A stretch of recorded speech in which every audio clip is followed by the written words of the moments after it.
la CUMA des Ormes a été créée en 1985 sur la commune de Feuges sur laquelle on se trouve aujourd'hui.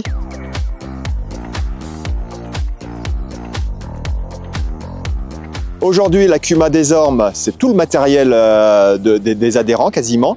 La SEP Terrobio, c'est l'assolement commun de 11 adhérents sur la CUMA, mais ça permet de regrouper toute la partie production, culture. Et on a aussi un groupement d'employeurs qui s'occupe, qui gère la partie de main-d'œuvre saisonnière, pour la partie principalement bio.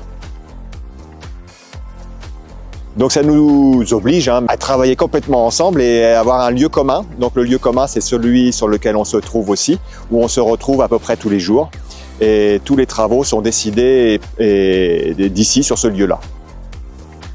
On a intégré la partie robotique en 2020. Donc ça répondait vraiment à des enjeux qu'on avait dans la production de légumes. Ça nous a permis vraiment de baisser la partie désherbage manuel qu'on mettait à l'hectare, et ça nous a aussi permis de limiter la pénibilité pour nos saisonniers.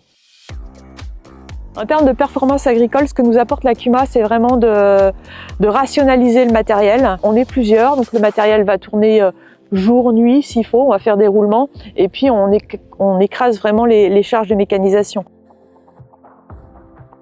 Aujourd'hui, à un collectif qui souhaite s'inspirer de notre fonctionnement, je dirais de bien poser les bases. En fait, il faut vraiment valider qu'on a les mêmes ambitions, les mêmes envies, et qu'on a envie de mettre les mêmes moyens pour atteindre nos objectifs.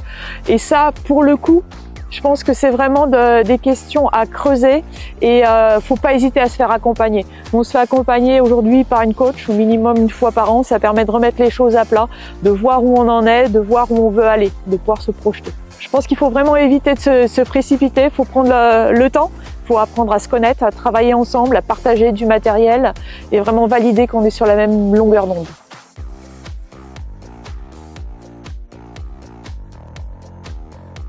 Alors, dans les initiatives, moi, ce qui m'a surtout inspiré, j'ai tout de suite trouvé des valeurs très communes avec à la fois nos événements et notamment celui d'Agressima. On sent que les valeurs de partage sont importantes, ce qui est plutôt quand même normal dans le réseau CUMA. Elles le sont aussi chez nous. Agressima, on l'a co-construit, on est en train de le co-construire avec toute la filière.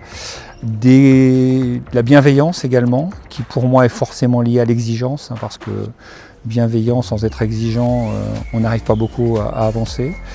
Et puis la dernière chose, c'est aussi de l'implication dans les territoires. Ça, c'est aussi un élément important pour nous. Bon, pour Agressima, c'est territoire national, mais c'est important en fait de partager avec tout l'écosystème qui est autour des agriculteurs et donc autour des CUMA. Alors le métier de Profil Devotes Group, c'est d'organiser des événements, de rassembler des professionnels et des salons. Et donc depuis que nous avons repris Agressima et le site EVI à partir de 2027, donc on a décidé de se rapprocher des CUMA qui sont un des 3 maillons importants de la production agricole avec les agriculteurs et les entreprises de travaux agricoles. Donc tout ça s'est fait, je dirais presque naturellement.